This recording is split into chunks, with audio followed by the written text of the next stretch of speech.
سرچشمه تمام مشکلات کشور و بدبختی ملت ما امام علی رحمان می باشد. با رفتن آن همش خواهند رفت. بزرگترین خدمت امام علی رحمان برای خلق تاجیکستان این است که استعفا دهد.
İstanbul'da bulunan özellikle Özbekistanlı ve Tacikistanlı mülteciler, muhacirler çok zor şartlar altındadırlar.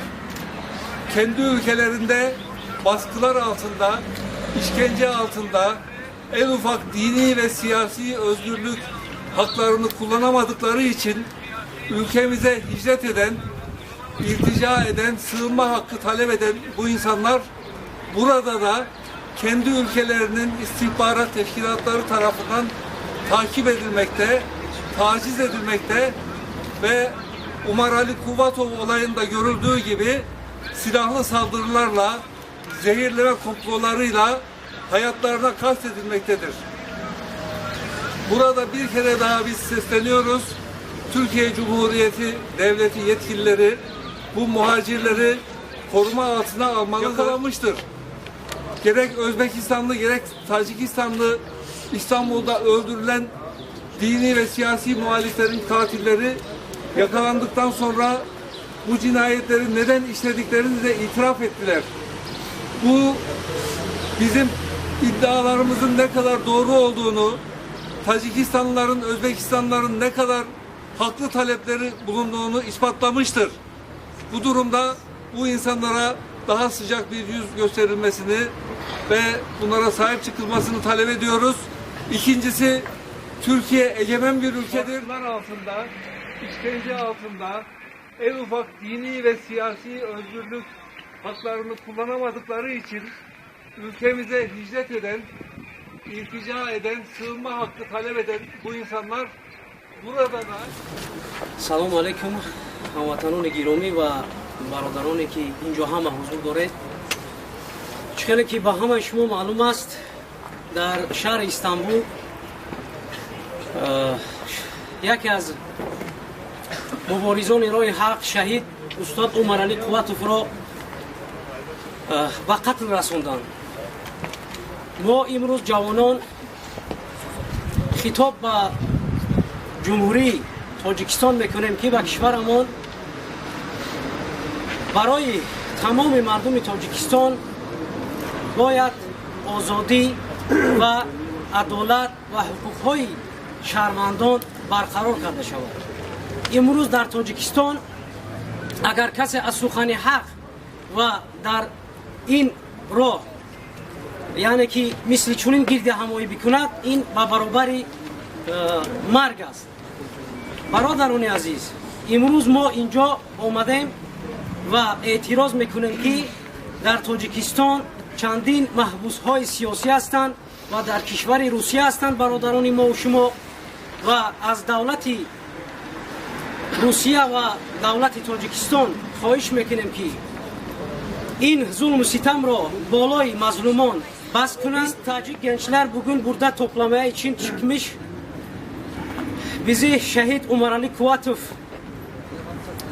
lider grup 24 için biz bu katilini, rejim diktatörünü Tacikistan'ı İmam Ali Rahmonov'u duruyor.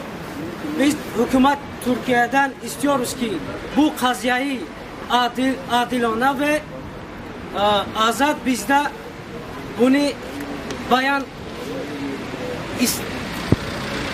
yaparız.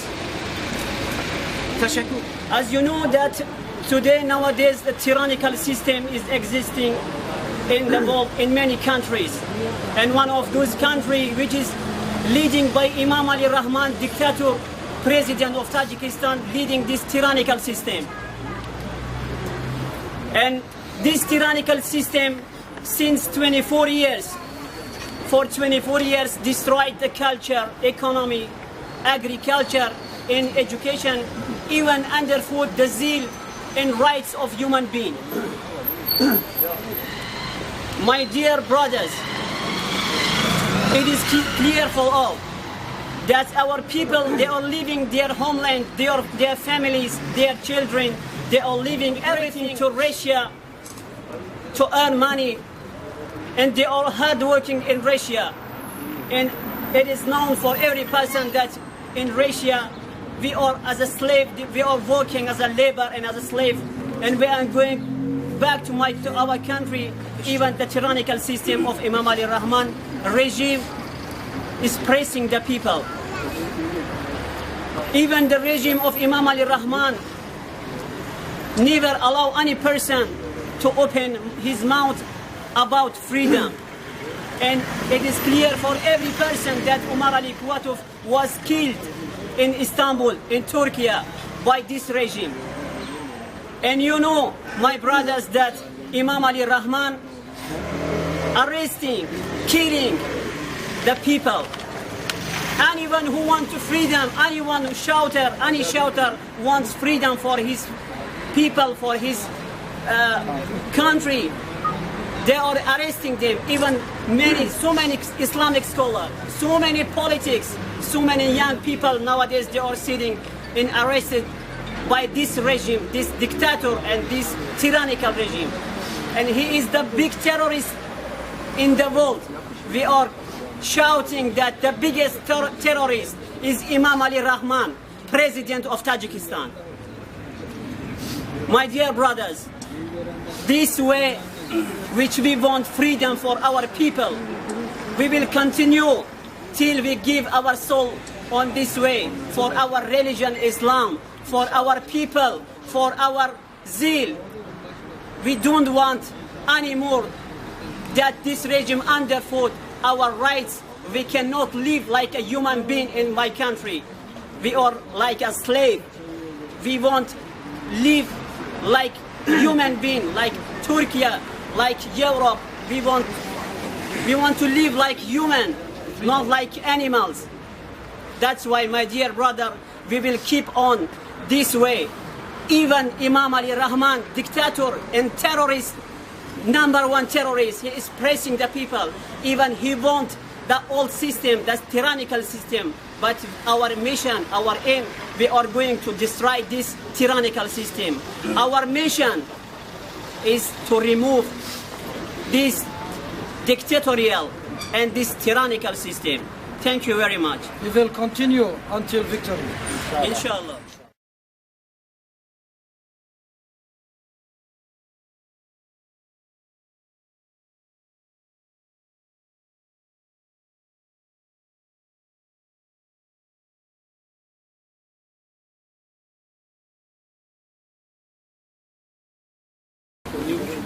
Здравствуйте, дорогие соотечественники, всем, кто присутствует на всем вашем мероприятии. Я в первую очередь хочу поблагодарить турецкое государство за предоставление возможности сегодня высказать свою любовь, то, что мы хотим высказывать. Как вам известно, что творится в Таджикистане, я думаю, что вам не стоит этого сказать. Микрофон к правительству Российской Федерации. Обращаюсь к российским правительствам, чтобы те люди, которые закрыли это заключение, вам известно, что они вышли именно от России, от жизни, которую им надел в чужих странах, и чувствовать себя в своих тарелках. Они, когда поднимали голос, хотели донести истину до людей и до всех мира, а по запросу Таджикской республики были задержаны. И они находятся до сих пор в СИЗО и в тюрьмах Российской Федерации. Также вам известно, что те люди, которые хотели сказать правду, истину, были в Интерполах, в других мировой полиции. Также был задержан Умар Али Куватов в Турции. В кратчайшее время был освобожден, так как Турецкая республика не нашла никаких претензий, чтобы задержать его. И также в Финляндии был задержан гражданин Таджикистана Даулатов Сулаймон, что в кратчайшее время был освобожден. И я также обращаюсь к вам, правительству Российской Федерации. Прошу вас от имени таджикского народа, от имени всех молодежи, скорейшее освобождение наших людей, которые ни в чем не повинны. За те документы, которые вам были отправлены со стороны Таджикистана, это сплошная клевета, это то, что не является основанием для их заключения. Я прошу вас открыть истину глаза и разделить правду от ложи. Где стоит правда, где ложь. Также те люди, которые у нас содерживаются в ваших тюрьмах, они ни в чем не повинны. Также наш лидер Максут Ибрагимов был похищен с Российской Федерации. Это, я думаю, что это позор всем структурам Российской Федерации. Потому что этот человек являлся гражданином России. Те продажные генералы, которые носят погон сегодня, они хотят, они говорят, что мы за справедливость, но они похитили нашего лидера. И до сегодняшнего дня мы никакие новостей не услышим, даже его не показывают. Родные, близкие, даже не дают возможности адвокатам выступить. Поэтому я очень прошу вас освободить их, тех людей, которые находятся в ваших заключениях. И мы верим в ваших справедливости, их скорейшее освобождение. Мы очень верим в вас. Türkiye bu taleple ülkemize sığınan bu muhalif liderlere ev sahibi yapması gerekiyor. Bunların sığınma talepleri yerine getirilmesi gerekiyor. Bunlara vatandaşlık verilip Türkiye'de hem insani hem de diğer anlamda kendi ideolojileri, kendi düşünceleri anlamda çalışmalarının yapması için bir takım kolaylıklar getirilmesi gerekiyor. Bu anlamda ben tekrar buradan hükümet yetkililerine sesleniyorum. Bundan önceki cinayetlerde olduğu gibi İmam Ömer Ali Kırvatov'un da esas katillerinin bir an önce ortaya çıkartılıp bu anlamda bu ülkelerle ilgili ilişkileri tekrar gözden geçirenlerin önünün alınması gerektiğini söylüyorum. Ben buradan bu İmam Ali Kırvatov'un ailesine ve dava arkadaşlarına tekrar başsağlığı diliyorum. Hepinizi saygıyla selamlıyorum. خب تشکر زیاد از برادر افضل. خب اینجا از برادر شم خواهش میکنیم که شم ببینید که سوراخ سلام علیکم برادران عزیز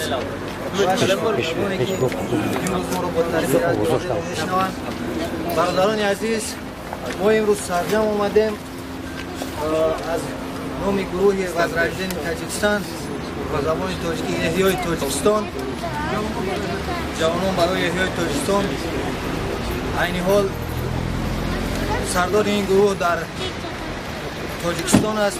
خیلی که با ما و شما معلوم است مراد دزدیده بودن حکومت رحمانوف و خیال نکنند که ما خاموش میستیم برای این.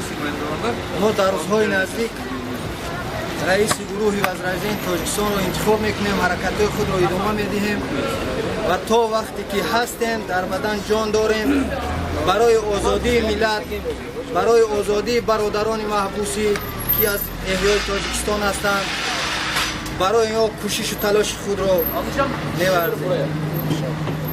سلام علیکم و رحمت الله و برکاته.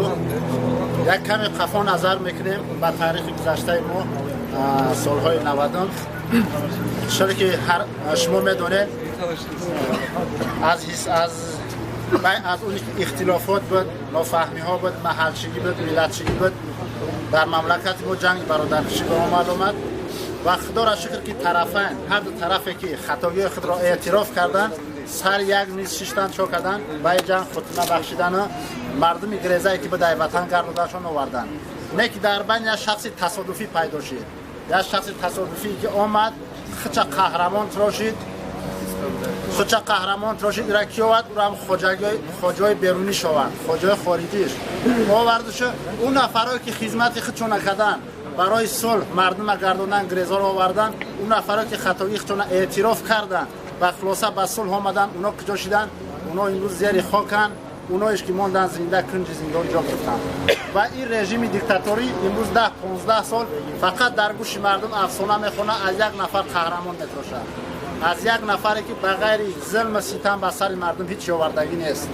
اون نفرایی که خدمت کردن برای مردمشون، اونا کنج زندانن دیگه تگ خاکن.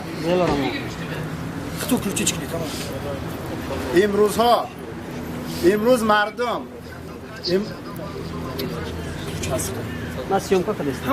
امروز مردم فهمید، مکر هیله رژیم امروزه را فهمید دیگه به وعده های دروغش باور نمیکنه، چون که در دوام این 10-15 سال اخیر حکومت به یگان وعده دادگیش عملی نکرد. فقط وعده پوچ خالی. مردم فهمید که همه این مکر حیله دیگر یگان چیز دیگر نیست. مردم قیام کرد، زیدش گفت که برای آسایشتگی استعفا بده برو، نک چو کرد مثل اژدها به سر مردم با اومد ظلم ستم دوام کرد. برادرایی که برو اومدن قیام کردن امروز در زندان جاشون کردن. مقصود ابراهیمی رئیس احیای تاجیکستان او را دیده بودن. برادر ما عمر علی قواتوف در خیلی همین ترکیه به قتل رسانده شد. برای او را به قتل رساندن حتی به کودکای خردیمو، به کودکای خردسالی که طفلای بیگناه به اونا رحم نکرد، به اونا هم زهر داد. برای که چوکنه رقیب شایبان ببره. مثل اژدها به سر هر یک مبارز، هر یک نفری که امروز میخواد سخن حق بگه، طرفداری مردم میکنه، شورش میکنه، به سرش میاد ظلم میکنه و کشتش میگردونه. همه را چیکار میکنه؟ اکستریمیست، تروریست میخونه. در آینده ما را چی انتظار است؟ در آینده، در پیش در ما خیلی خطرهای بزرگ مردم ما را، وطن ما را انتظار است. با شاید که مثل 90 سالهای 90 شاید از اون بعد بشه. این سناریو را که کشیده گیه، این سناریو حکومت یا نمیروزه، حادثه‌های رشت، حادثه‌های پامیر همه یه را تهیه کردگی بود حکومت یا نمیروزه. هر جا میدید که مردم ناراضه، مردم یا لیدر داره، اینا چیکار میکردن؟ اونجا بهانه میکردن یا برنامه کوکنور 2010 کوکنور 2015 کوکنور 2040 بالا و بدتر میبروردن. چیکار میکردن؟ 3000 سالدات هم میبردن، اول میپرسیدن در صف پیش سربازا یا میمونن که به قتل رسانده شوه شتاب مردم زیدی و بخیزه. شکنه اون نفرایی که طرف مردم عزت و حرمت داره اونا را نابود کنه تا که مردم از پس با قیام نکنه. این تاکتیک امروزه رژیم حکومت امام علیه. انمی تاکتیکش هم حاضر بوده است. با ما میگم که در آینده در پیش ما را روزای وزمین به حد ممکن خونی بسیار شود. فقط سر راهی را که گرفته میتونه خون از کدام حساب میشود. باز طرف خواجای هم خارجیش میدوام میرود. طرف خواجای خارجیش میرود. تروریستان میان اکستریمیست، یگان تروریست اکستریمیست نیست. تروریست اکستریمیست خود شما خود حکومت امام علی رحمان فاید قطعی رژیمش خود چای سر راهی را فقط ما یک خل گرفته میتونیم. متحدی مسای مردم باید که ما سرجم شیم. متحد شیم. این سر راه یعنی خونی که در آینده پلان دارن که خونی مردم ابرزونه. برای که یگانه راهی که امروز باید حکومت شب قفا با نمی راهی جنگ است. بعد دیگه راه قطعا نمیتونه حکومت شه. باید ما مردم متحد بشیم. سر راهی بالایی که به سر مردم ما را میاد، به سر وطن ما را میاد، باید ما سر راهی را بگیریم. اگر نگیریم والله قسم ما هممون پشیمان بشیم. اگر که ما عمل نکنیم شاید نفرای پیدا شوند بگن که شما عمل نکنین چیز داره میخوام بسن نه این آینده ضرر داره، به فرزندای ما ضرر داره. ما بدنام شدیم، ما روزی بعد دیدیم. امروز پدر و مادرای ما از جوان 18 ساله سر کردگی تا 50 60 سالگی در بیرون وطن غلامی میکنن. مسافری که 60 ساله باید که در پیریش راحت کنه، امروز عربه در دوست شده که کوچای روسیه را میروه. مادر خواهرای ما که از شرم پوش از دروازه بیرون نمیموند، امروز میره در ملک روسیه خونه نامسلمان را تازه میکنه. مادر خواهرای ما را سطراشون نگرفتن. میگه که لباس سیاه شما تاجیکستان رنگ متهم زده میکنه. اگر لباس سیاه و متهم زده کنه تر متهم زده نفره برای چی برق نمیتی مردم در تاجیکستان از شما رنگ متهم کنه کداییه تاجیکستانش کداییه. امروز ما آمدیم نزد کنسول تاجیکستان چی نوشته اعلام کردن که ما تنفس کنیم. اینا ما پیشتر هم میدونستیم که ما اونجا میریم در با بسته. برای چی؟ برای که ما حکومت ازیاد کردگیم همه هیله و نیرنگ باشه. گریخ رفت روز 10 اکتبر همین خیر هم ممالی خودش گریخ رفت. با میمونه شما را امنیتی و به شما میگم باور نکنین. او ترسی که شما را میتن که میان همه شما را قتل میکنن اینو نه. شما برادرای ما فقط کار داریم به نامی رژیم، فقط به نامی حکومت، به نامی رژیم، به نامی که در گردش یک چند سگ دیگه ایستادگی ما به نامی کار داریم. با شما کسی کار نداره. برادرای امنیتی معذرت میخوام از شما خواهش میکنیم برادرای امنیتی در قتل عمر علی قواتوف هر یک اخباراتی که داریم به ما برسونین. خبری داره. ما البته میدونیم که در پشتی کار کی ایستادگی امام علی رحمان و وزیرایی که در گرد اطراف شد. با ما کی در کاره؟ با ما نقشه کش که در ترکیه من نقشه کشید. ما با وعده میکنیم، وعده دادیم در پیش الله قسم خوردیم در پیش مردم که به هر راهی باشه نباشه اون نفر رو به کدام عملشون که برادری ما را گرفتن بین بردن یا که ظلم کردن به همون راه ما به عملشون جوابشون نمیدیم. هر کدام میوده یک جزا میرسه. در آخر گفتنیم پیام دارم، پیام به پدر مادران از شما خواهش میکنیم داغوی ما باشین، نترسین، از حق خود دفاع کنین. شما به عملان ما جوابگو نیستین، ما کودک نیستیم، به عملان ما خود جواب میدیم. پیام ما به مبارزای حقیقی باشین، به تمام حیثیات، به هر یک نفستان مبارز باشین. پیام ما به محبوسان سیاسی، محبوسان مظلومانی که ناحق امروز در زندان شدگی‌اند. خدا به شما صبر و طاقت تحمل بده. ان شاء الله قدم‌های ما میرسه، ما زنجیرها را میشکنیم، شما را آزاد میکنیم. پیام ما به امام علی رحمان دشمنی تا دوام دادم برای که ما قطع یگان خیلی گفت و شنید نداریم، سری نیز ما قطع نمیشنیم و ما را ترس نتی که بفایده است. چقدر که دشمن هستی دشمنی تا دوام بده، برای که ما روز میتینگی ما همون روز در وطن میشه، ما برای چی بیرون وطن کردگیم. ما اول باید را شرمندت کنیم، در تمام دنیا رو نشان بدیم تا دیگه نره کودک‌ها را آغوش نگیخته پدر میلاد نگو. ما میدونیم که تو کودک‌ها را زهر دادی، تمام پدر میلاد در هیچ جا نگو. مسکت کشیده شید، دنیا ترا میشناسد، ما ترا در دنیا شرمندت میکنیم. ما ترا در روسیه، در آسیا، در اروپا، در افریقا هم اگر بریم قدممون بزنیم ما ترا شرمندت میکنیم. در تمام دنیا شرمندت میکنیم، در تمام دنیا. آخرا ما میایم در درون وطن قطعی یکی بیو ما را سر زدن در کار، یک ما را خچن نگفتیم نه ما را نمیخوایم. ما میخوایم که مردم شرمندش کنه، مردم در میدان ببره شرمندش کنه. اول ما در جهان شرمندش میکنیم، بعد مردم میبره شرمندش میکنیم، بعد میبریم کنج زندان جاش میکنیم. انشالله با انشالله روزی میایم که خیلی درویش ما بسته نباشه، شاید که روزی دهم گرفتی رفتی او خیلی نباشه. با انشالله روزی امیدمون در روز تشکیل میکنیم که رنگ ولکان ایتای پاد میبریم، ایتای پاد میزنیم، میخزیم که در داخل وطن باشی. آن امروز ما امیدمون برپا میکنیم. انشالله ما میایم. امام علی استعفا. سلام علیکم برادرای عزیز. من همچون یک شهروند تاجیکستان اینجا صحبت میکنم. پیش از همه از حکومت ترکیه تشکر بیان میکنیم، میnnتداری خود را که این فرصت رو برای ما مردم تاجیک داد که صدای خود را بلند کنیم و در همین کم هم که باشد سهم خود را گذاشت تا اینکه دنیا ما را امروز یک گروه کوچک یا که یک حزب یک ایدئولوژی امروز برآمدگی صدا بلند نکرده است. بلکه دوستای عزیز ببینید، پلاکت‌ها را ببینید، از تمام قشرهای جامعه همینجا وجود دارد. از بدخشان، از حزب نهضت اسلامی تاجیکستان، از حزب سوسیال دموکرات، از کمونیست ها، از تمام قشرها امروز هستند. امروز یک گروه کوچک امروز اینجا مبارزه با رحمان نبرده است. چنانه که اونا تهمت میکنند. امروز خلق تاجیکستان با تمام رنگ ها و کرسکاش برآمدگی از رحمانوف استعفا طلب دارند. حرکت طبیعی است که مبارزه بین نسل جوان و نسل کهنه عصر گذشته هستند. استاریکای عصر گذشته من اونا رو مینامم. چرا؟ اینا این یک مبارزه طبیعی بین جوانهایی که میخواهند آزادانه زندگی کنند، مدرن زندگی کنند و یک مستفیدایی که از عصر گذشته است. تمام دولت‌هایی که با تاجیکستان منافع دارند دعوت میکنم که در تحلیل و برنامه‌های خود یک تجدید نظر کنند، چون که همیشه در آخر اراده مردم پیروز می شود.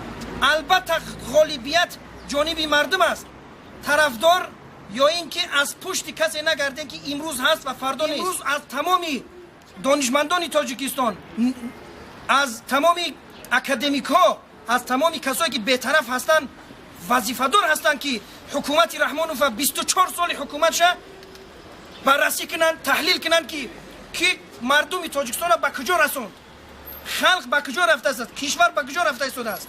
ما جوانان تصمیم گرفتگی هستیم که رحمانوف کشور را به نابودی برده است. 1.5 میلیون مهاجر در روسیه، مگر این از حکومت رحمانوف نیست؟ نتیجه حکومت رحمانوف نیست؟ یک قطعه زمین وطن از بحرش گذاشتن، این نتیجه حکومت رحمانوف نیست؟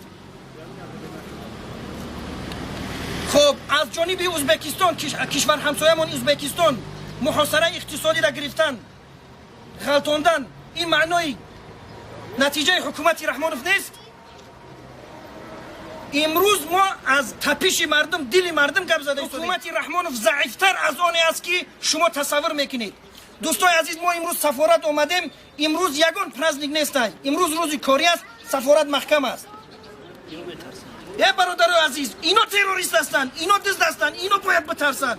ما صاحب این سرزمین هستیم. تاریخ تاجیکستان برادرای عزیز، تاریخ تاجیکستان ما سامانی داشتیم، ما سینا داشتیم، ما رودکی داشتیم. امروز تاجیک به احمدی رحمانوف با چی میشناسن؟ رحمانوف با گاستربایتر مردمی تاجیک میشناسن، با جمشید روشن میشناسن. هیچ کس نیست که ما در زبانشون سری مسخره اومگی نباشیم. این نتیجه حکومت رحمانوف است. الکی امروز در روسیه سگام و پیشکار تاجیک میگن. این از نتیجه حکومتی. صحبت از زیاد کردنی نیستم. غالبیت بر جانب مردم است. این وعده الهی است و تجربه تاریخ است. اراده مردم، ما با مردم تکیه میکنیم.